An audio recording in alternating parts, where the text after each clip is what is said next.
Assalamualaikum warahmatullahi wabarakatuh. Perkenalkan kami dari kelompok 6 akan presentasikan tugas proyek kami yaitu aplikasi W Apps dan penggunaannya untuk kemudahan reservasi tiket. Ada Maria Frana, kemudian ada Ahmad Fauzi, dan saya sendiri ada Nesya Dinasta. Selanjutnya, diawali dari abstrak di mana Damri merupakan perusahaan yang bergerak di bidang transportasi umum, khususnya dalam sektor bus.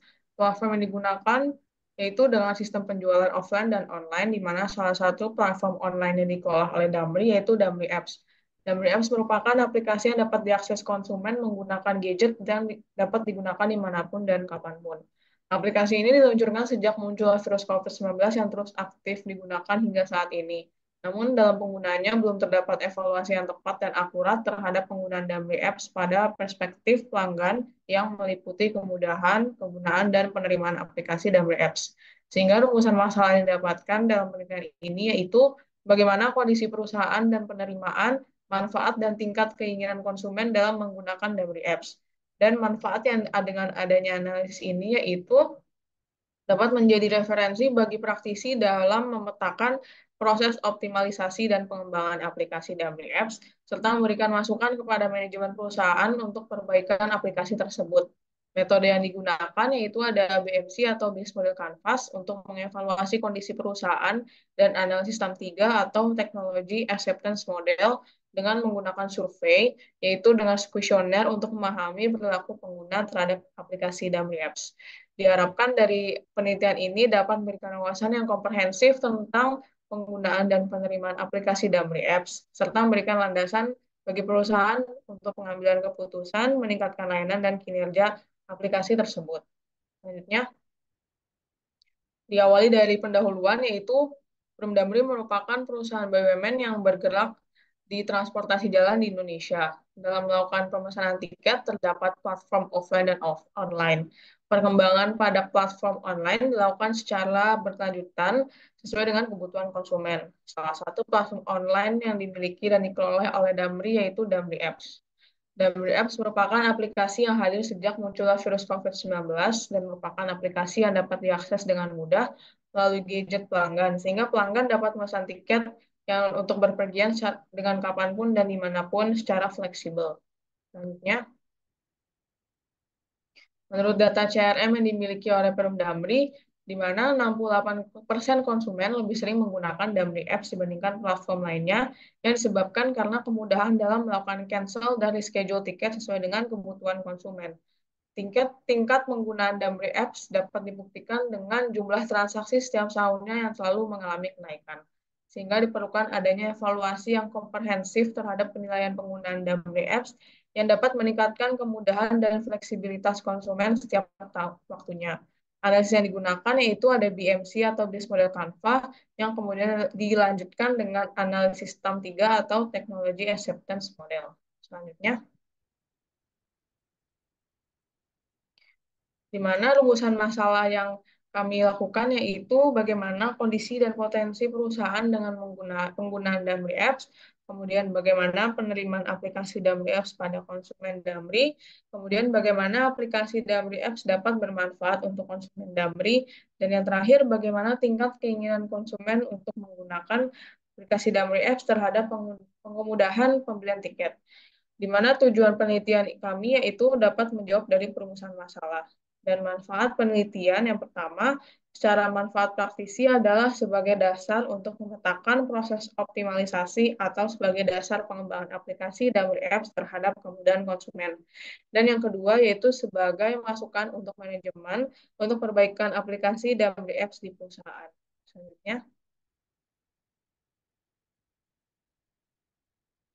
ruang lingkup dalam penelitian ini terdiri dari dua, yaitu penelitian ini difokuskan pada implementasi dan penggunaan aplikasi Damri Apps di Perum Damri, khususnya dalam mengelola reservasi tiket armada.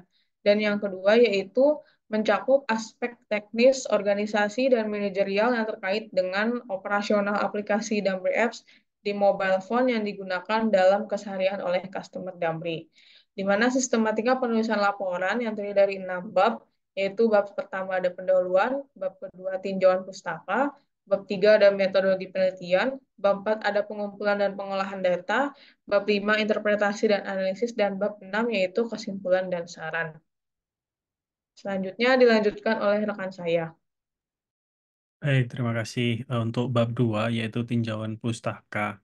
Eh, dari tinjauan pustaka ini ada dua, yaitu BMC atau Business Model Canvas dan TAM atau Teknologi Acceptance Model. Eh, BMC ini terdiri dari 9 elemen dasar pembentuk bisnis yang digambarkan dalam sebuah kanvas. 9 elemen tersebut adalah yang pertama customer segment, dua value proposition, yang ketiga channels, yang keempat customer relationship, yang kelima revenue streams, dan yang keenam key resource, tujuh key activities, kedelapan key partnership, dan yang kesembilan cost structures. Untuk TAM sendiri, yang pertama itu adalah persepsi kemudahan penggunaan atau perceived ease of use, yaitu fokus pada seberapa mudah pengguna merasakan penggunaan aplikasi atau teknologi tersebut. Yang kedua yaitu kebermanfaatan atau perceived usefulness, yaitu mengukur sejauh mana pengguna percaya bahwa penggunaan aplikasi akan meningkatkan kinerja. Dan yang ketiga, penerimaan teknologi informasi atau acceptance of information technology merupakan ukuran kesediaan pengguna untuk mengadopsi dan menggunakan teknologi baru tersebut.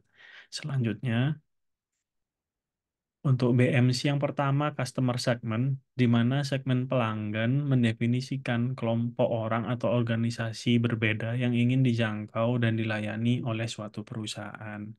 Selanjutnya, yang nomor dua, ada value proposition, merupakan elemen kunci dalam bisnis model Canvas yang menjelaskan rangkaian produk dan layanan yang menciptakan nilai bagi segmen pelanggan tertentu. Inilah yang menjadi alasan mengapa pelanggan memilih perusahaan Anda dibandingkan kompetitor. Selanjutnya, yang ketiga, ada channels. Channels atau saluran menjelaskan bagaimana perusahaan berkomunikasi dan menjangkau segmen pelanggannya untuk menyampaikan value proposition atau proposisi nilai. Saluran komunikasi, distribusi, dan penjualan ini merupakan antarmuka perusahaan dengan pelanggan. Dapat dilihat pada tabel di sebelah kanan, ada beberapa tipe channel eh, dan channel fase. Yang pertama awareness, yang kedua evolution, yang ketiga purchase, yang keempat delivery, dan yang kelima after sales. Selanjutnya, untuk nomor 4 ada customer relationship. Customer relationship itu atau hubungan pelanggan menjelaskan tipe hubungan yang dijalin perusahaan dengan segmen pelanggan tertentu. Selanjutnya, nomor 5 ada revenue streams atau aliran pendapatan yang menggambarkan arus kas yang dihasilkan perusahaan dari setiap segmen pelanggan. Atau disebut juga pendapatan dikurangi biaya untuk menghasilkan laba. Ada beberapa pricing mekanisme.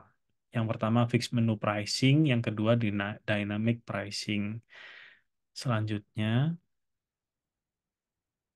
nomor 6 ada key resources atau sumber daya utama, menjelaskan aset terpenting yang dibutuhkan agar model bisnis dapat berjalan. Setiap model bisnis membutuhkan sumber daya utama. Sumber daya ini memungkinkan perusahaan untuk menciptakan dan menawarkan proposisi ini, menjangkau pasar, menjalin hubungan dengan segmen pelanggan, dan mendapatkan pendapatan. Selanjutnya, nomor 7, key partnership. Eh, Kemitraan utama menjelaskan jaringan pemasok dan mitra yang membuat model bisnis berjalan. Perusahaan menjalin kemitraan karena berbagai alasan dan kemitraan menjadi landasan bagi banyak model bisnis. Perusahaan menciptakan aliansi untuk mengoptimalkan model bisnis mereka, mengurangi risiko atau memperoleh sumber daya. Selanjutnya, yang kesembilan ada cost structure. Eh, Struktur biaya menggambarkan semua biaya yang dikeluarkan untuk menjalankan bisnis. Selanjutnya, untuk TAM itu sendiri ada tiga yang dijelaskan di awal tadi, yaitu persepsi kemudahan penggunaan atau perceived ease of use, fokus pada seberapa mudah pengguna merasakan penggunaan aplikasi atau teknologi. Yang kedua, kebermanfaatan. Perceived usefulness, mengukur sejauh mana pengguna percaya bahwa penggunaan aplikasi akan meningkatkan kinerja. Yang ketiga, penerimaan teknologi informasi atau acceptance of information technology merupakan ukuran kesediaan pengguna untuk mengadopsi dan menggunakan teknologi baru. Tiga bagian ini saling berhubungan satu sama lain seperti digambarkan pada diagram di sebelah kiri. Untuk selanjutnya, dari diagram tersebut kita aplikasikan ke aplikasi Damri yang sedang kita bahas saat ini. Seperti perceived ease of use, ada contohnya saya cepat mempelajari cara menggunakan aplikasi Damri. Sementara perceived usefulness itu contohnya adalah saya beranggapan bahwa aplikasi Damri dapat berguna bagi saya.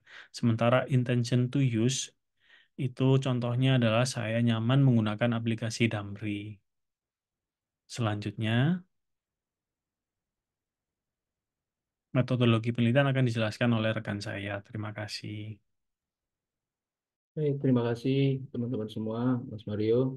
Berikutnya di bab 3 ini saya mencoba untuk menjelaskan tentang metodologi penelitian, di mana tahapan penelitian ini terdiri dari yang pertama menggunakan data numerik dan statistik untuk menganalisis fenomena atau pertanyaan penelitian. Kemudian yang kedua, data dikumpulkan melalui kuesioner yang dirancang menggunakan instrumen TAM. Tahap 3 untuk menilai penerimaan konsumen terhadap aplikasi Damri Apps. Yang ketiga, data diolah dan diinterpretasikan menggunakan analisis statistik untuk mengidentifikasi pola atau hubungan antar variabel. Yang keempat, metode ini memberikan pemahaman yang akurat tentang penerimaan aplikasi, mendukung pengembangan yang relevan untuk aplikasi tersebut. Nah, di sini kita lihat yang pertama adalah kita melakukan studi pendahuluan, setelah itu penyusunan instrumen penelitian, kemudian melakukan pengujian validitas dan reliabilitas, yang berikutnya mengumpulkan data, setelah itu kita lakukan analisis TAM 3. Dari analisis tersebut kita coba menganalisa hasilnya seperti apa, dan yang terakhir adalah mengambil kesimpulan dan saran terhadap apa yang sudah kita analisa. Kemudian penjelasan masing-masing dari step, di mana studi pendahuluan yang pertama adalah melibatkan pengidentifikasian, pemeriksaan dan pemahaman terhadap berbagai referensi penelitian yang relevan seperti buku, jurnal ilmiah, dan penelitian terdahulu yang masih relevan dengan objek penelitian. Nah, yang berikutnya penyusunan instrumen penelitian terdiri dari 15 indikator yang terbagi dalam 3 variabel TAM yang dijelaskan oleh teman saya tadi, yaitu variabel perceived ease of use atau kemudahan persepsi penggunaan, kemudian variabel perceived usefulness atau kebermanfaatan secara persepsi ya, dan variabel acceptance of IT, penerimaan teknologi informasi. Dan yang ketiga adalah uh, saya coba untuk menjelaskan pengujian validitas dan reliabilitas, di mana tujuan untuk mengevaluasi tingkat validitas dan kecocokan instrumen kuesioner yang digunakan dalam penelitian, di mana uji validitas itu menilai sejauh mana alat ukur mampu mengukur konsep atau variabel yang diinginkan dengan tepat. Nah, proses ini sendiri melibatkan evaluasi terhadap kecocokan alat ukur dengan konstruk yang ingin diukur dalam penelitian. Bisa dilakukan dengan korelasi skor variabel pertanyaan dengan total skor konstruk, serta analisis faktor untuk memverifikasi konstruk yang diukur. Instrumen penelitian dianggap valid jika nilai corrected item total load correlation yang disesuaikan lebih tinggi dari nilai signifikansi R per tabel. Nah, sedangkan uji reliabilitas mengevaluasi konsistensi atau keandalan indikator dalam kuesioner, yaitu dengan pengukuran ulang, menilai apakah jawaban konsisten dari waktu ke waktu, dan pengukuran satu kali, melihat korelasi antar jawaban dengan pertanyaan serupa.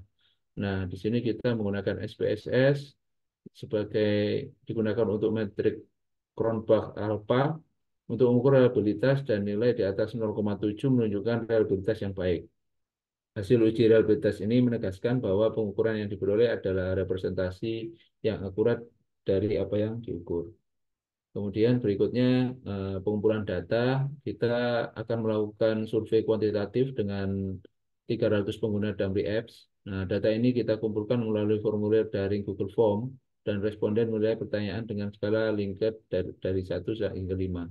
Nah, kemudian pada tahap berikutnya analisis TAM, di mana data yang telah terkumpul akan dianalisis dalam analisis TAM untuk mengevaluasi penerimaan konsumen terhadap variabel TAM.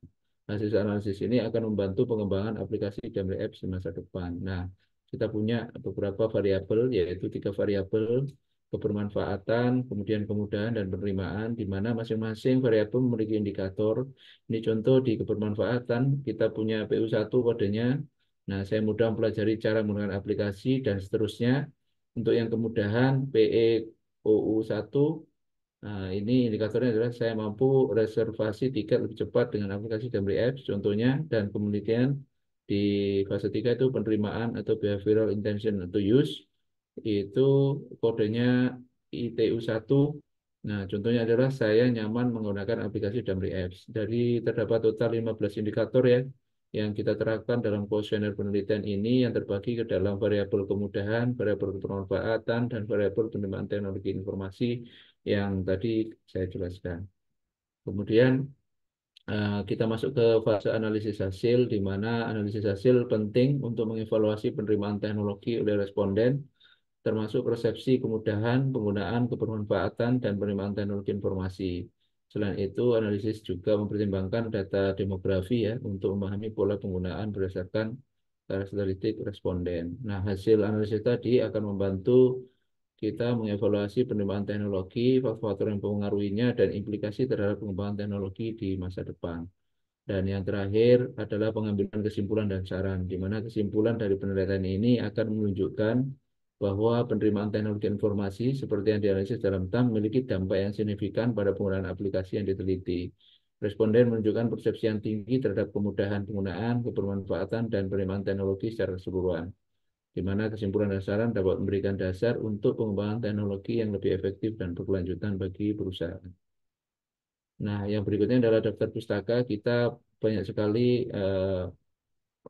memakai daftar pustaka untuk memperkuat beberapa argumen maupun tinjauan pustaka kita, dari mulai situs Damri, kemudian beberapa jurnal maupun tulisan, buku, dan lain sebagainya yang kita adopt untuk menjelaskan ke teman-teman semua bagaimana cara kerja TAM dan BMC untuk bagaimana kita mengukur aplikasi yang kita pakai ini agar lebih bermanfaat ke depannya bagi perusahaan, corporate, dan tentunya bermanfaat juga untuk konsumen, supaya memberikan kemudahan dan memberikan banyak kemudahan-kemudahan yang lain seperti itu.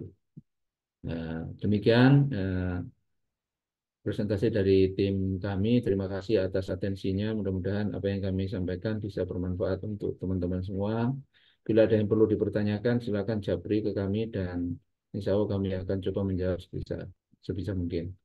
Seperti itu, terima kasih. Assalamualaikum warahmatullahi wabarakatuh.